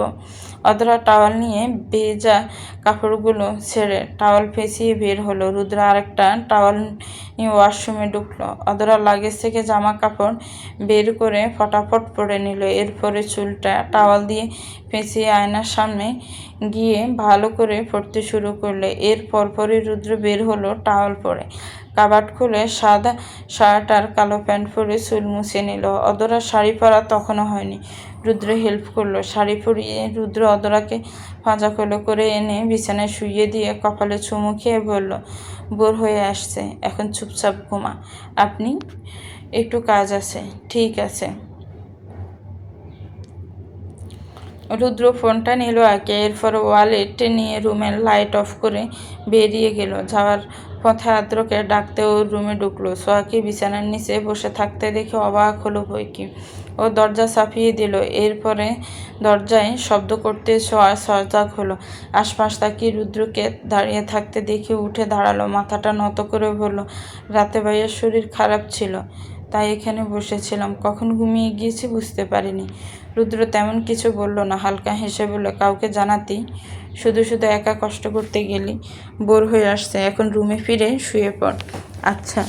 রুদ্র আবার কি যেন ভেবে বলল, এই আগেই যাস না, কেউ দেখলে অযথা সন্দেহ করবে, আমার সাথে যাস, কেউ দেখলেও কিচ্ছু বলবে না, দাঁড়া।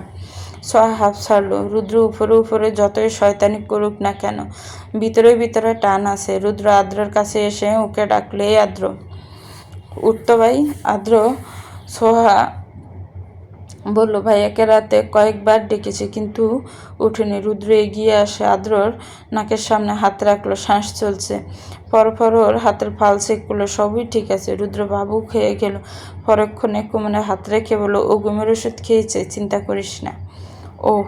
রুদ্র সোহার হাত ধরে বাহিরে নিয়ে এসে ওর রুমে পৌঁছে দিয়ে বেরিয়ে গেল। তখন বাহিরে অন্ধকার।